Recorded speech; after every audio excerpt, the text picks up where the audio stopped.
Hello and welcome to Maple Covenant, your compass for a better life. I'm Sarah, your host, and this is our second episode on Canadian culture, where we explore the traditions, behaviors, and social habits that shape life in Canada. Today, we're diving into one of Canada's most intriguing habits, the sorry paradox. Our guest today is Leo, who will explore what this simple word really means in Canadian culture. Leo, the floor is yours. All right, let's talk about one of the most famous and honestly most misunderstood Canadian traits out there, the constant apology. If you've ever found yourself wondering why Canadians say sorry for pretty much everything, you're going to want to stick around, because it turns out it's not what you think. Not at all. So get this. You're just walking down the street, minding your own business, and someone accidentally steps on your foot. But before you can even react, they look at you and say, "Oh, sorry." So, what's the deal with that? Are they being sarcastic? Nope. You've just experienced a classic Canadian moment. And believe it or not, this thing actually has a name. It's called the Canadian reflex. It's not just some random quirk, it's a deeply ingrained social instinct. And today, we're going to break down exactly how it works. Okay, so here's the secret. The thing you absolutely have to understand is that in Canada, sorry isn't always an apology. It's something way more complex and, frankly, a lot more useful. It's a powerful social signal. So what is a social signal?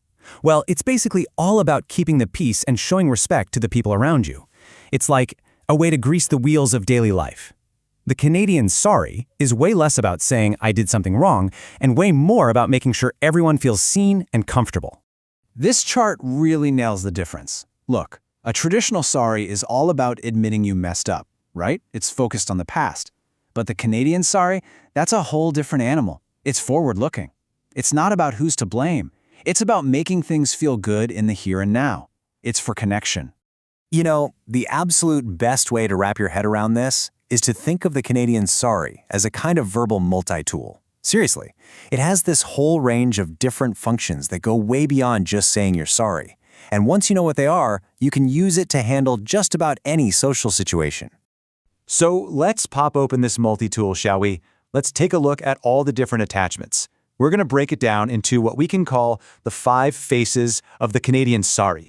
So here's our game plan.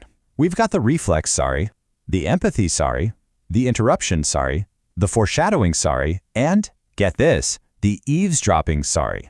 Each one has its own special job.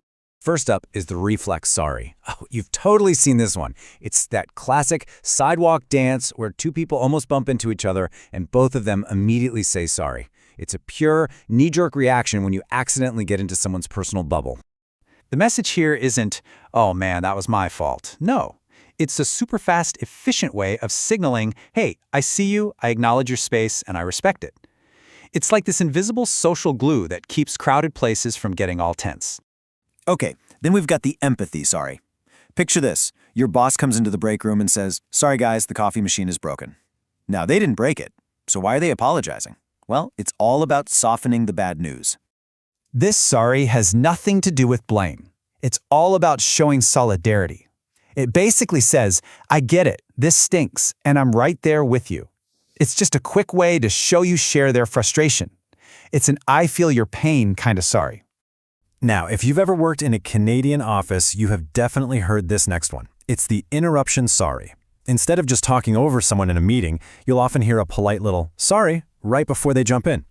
Yeah, just think of it like a polite verbal hand raise. It's a way of signaling, "Hey, I respect what you're saying, but I've got something important to add and I don't want to be a jerk about it." It keeps everything feeling collaborative instead of competitive. Okay, this next one might just be the weirdest one for people who aren't used to it. The foreshadowing sorry. This is when someone apologizes for something that is completely 100% out of anyone's control. Like, your neighbor might say, "Sorry about all this snow," or "Apologize because the bus is late." So why on earth would they do that? Because it's a surprisingly powerful way to build camaraderie. By apologizing for something you're both suffering through, you're instantly creating a bond. You're saying, "We're in this together," whether this is a blizzard or just awful traffic. And finally, we have the most subtle one of them all, the eavesdropping sorry. This is what happens when you're in a public place, like a cafe, and you accidentally make eye contact with someone while they're having a really intense, private conversation. You might just get a quiet, sorry. This is a really delicate social move. That sorry is just a quick, quiet acknowledgement that you unintentionally crossed a line. It's a respectful way of saying, oops, didn't mean to listen in, I'm just going to go back to my own world now without making everything super awkward. So we've taken apart this Canadian multi-tool, we've looked at all the pieces. What's the big takeaway?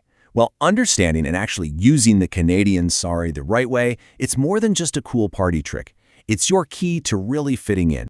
Let's just quickly recap. Sorry is this incredible tool for keeping things harmonious. Using it doesn't make you look weak, no way. It shows you're respectful, that you get the culture, it keeps conversations flowing, and honestly, mastering its many forms is one of the fastest ways to feel less like a tourist and more like you actually belong. So, the next time you hear a Canadian say sorry, listen a little closer. Chances are they aren't actually apologizing. They're probably just building a connection. And with that, sorry for ending the show so soon.